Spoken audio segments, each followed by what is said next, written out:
Hello guys, this is Amitesh Dubey and today I'm welcoming you all in our channel Only Civil Service. So guys, आज का जो topic है वो है Indian independent act 1947. Alright, 1947 जो Indian independent है उसके बारे में हम उस एक्ट के बारे में हम होल सोल डिस्कस करने जा रहे हैं. अगर आप पहली बार हमारे चैनल में आए तो प्लीज़ चैनल को सब्सक्राइब कर लीजिए और अंत में वीडियो के अंत में आप कमेंट करके ज़रूर बताएं कि आपको चैनल से कितना लाभ हो रहा है और आपको क्या क्या और ज़रूरतें हैं या कौन कौन सी चीज़ें हम और ऐड ऑन कर सकते हैं ना.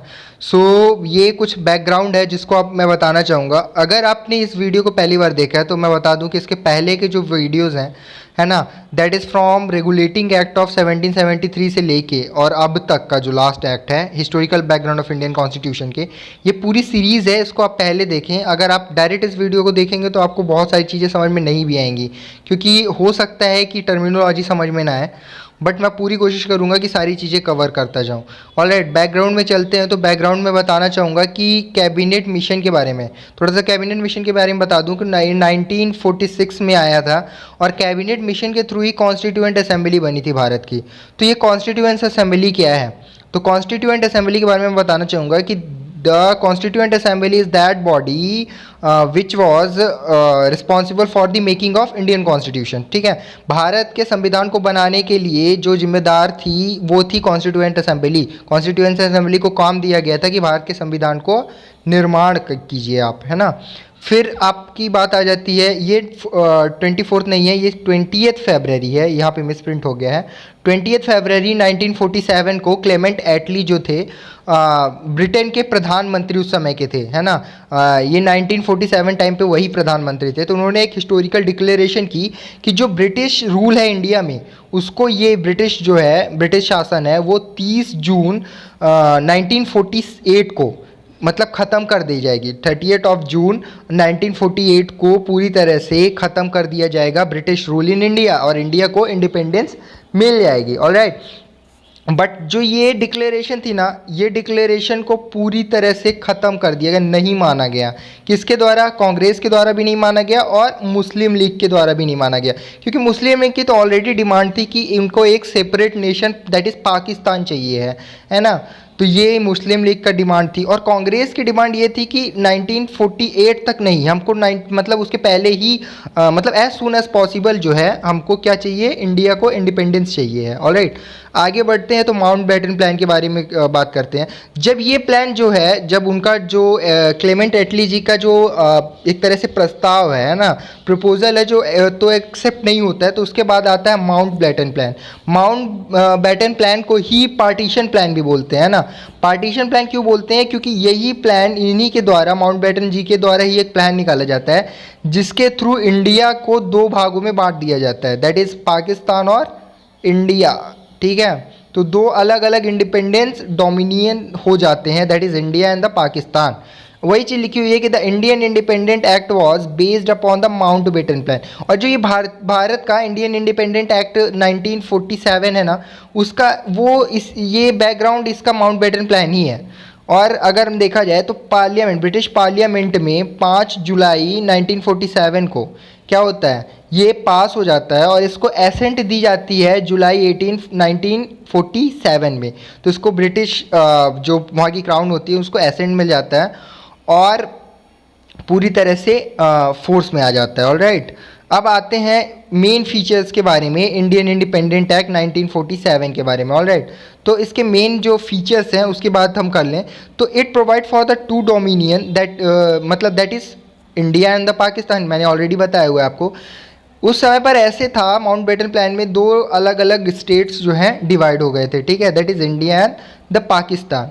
और जो भी मतलब बहुत सारे ऐसे भी स्टेट्स थे जो कि बहुत सारे ऐसे राज्य थे या कि राज्य ही आप कह सकते हैं जो कि मतलब प्रिंसली स्टेट गवर्न कर रहे थे ना, मतलब जो राजा रजवाड़े थे वो गवर्न कर रहे थे. तो जो राजा रजवाड़े थे वो गवर्न कर रहे थे, तो इसका मतलब ये है कि वो उनकी जो एक तरह से क्या कह सकते हैं आप, ब्रिटिश जो गवर्नमेंट है वो उनकी पूरी तरह से क्या कर रही थी, उनको प्रोटेक्ट कर रही थी, है ना.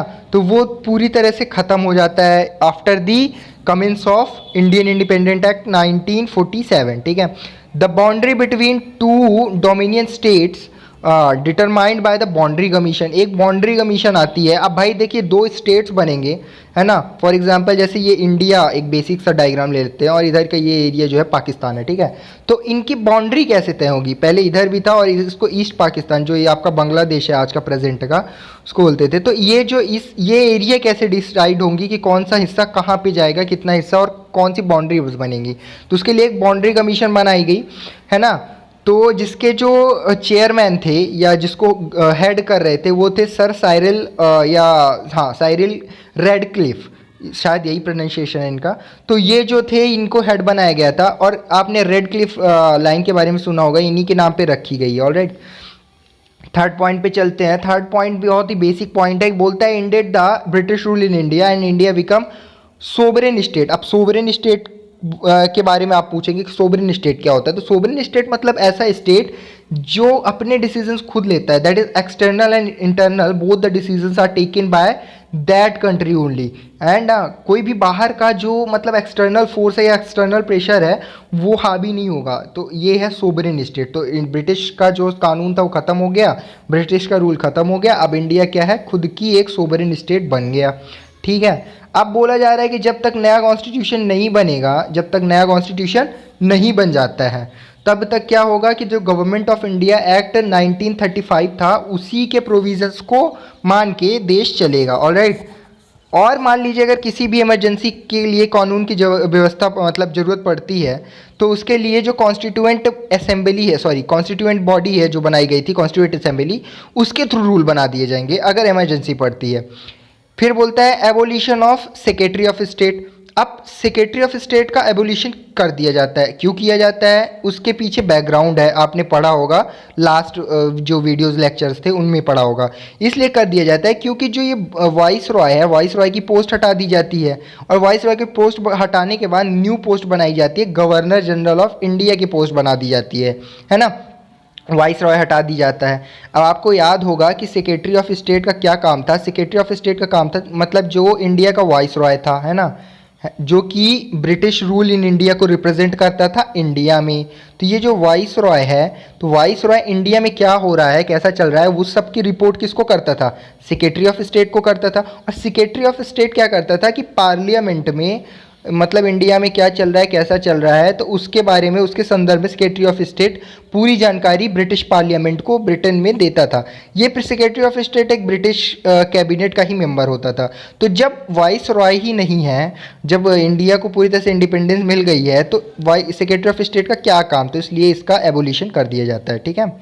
अब आगे हम बढ़ते हैं। अगला जो एक्ट है अपना 7th नंबर का एक्ट। 7th एक्ट बोलता है कि governor general of India and provincial governor. तो मैंने आपको ऑलरेडी बताया है कि प्रोविंशियल गवर्नर मतलब होता है, प्रोविंशियल मतलब प्रोविंस मतलब होता है स्टेट, तो जो स्टेट्स में गवर्नर थे उनका, और गवर्नर जनरल मतलब होता है कि जो भी मतलब पूरे सेंटर का जो गवर्नर है ना, वो दोनों अब क्या होंगे, कॉन्स्टिट्यूशनल हेड हो जाएंगे, मतलब नॉमिनल हेड हैं अब वो पूरी तरह से रियल पावर उनके पास नहीं है।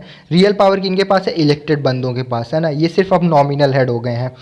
8th जो है बोलते हैं civil servant appointed from secretary of state were discontinued. Obvious सी बात है यार, जब सेक्रेटरी ऑफ स्टेट ही ख़त्म कर दिया गया, मतलब उसकी पोस्ट ही ख़त्म कर दी गई, तो वो अब कहाँ से करेगा सिविल सर्वेंट्स का रिक्रूटमेंट या अपॉइंटमेंट। तो ये भी पॉइंट बिल्कुल वाजिब है, जो भी आप बोलो, ठीक है। वीडियो ख़त्म होता है, मैं आपसे फिर गुजारिश करूंगा कि आप इसके शॉर्ट नोट्स ज़रूर बनाएं, और जो भी आपको डाउट आता है किसी भी टर्मिनोलॉजी या किसी भी फैक्ट को लेके, तो आप ज़रूर कमेंट करें और बताएं कि क्या कमी रह गई, ताकि हम उस चीज़ को इम्प्रूव कर सकें। और वीडियो को शेयर ज़रूर करें, शेयर करने से ऐसे ही लोगों तक पहुंचता है और हमें भी मोटिवेशन मिलता है अगर वीडियोस में व्यूज़ आते हैं। So thank you very much. इसकी नोट्स आप टेलीग्राम चैनल का डिस्क्रिप्शन बॉक्स में लिंक दी हुई है, वहाँ से आप इसकी PDF ज़रूर लें, है ना। Thank you very much.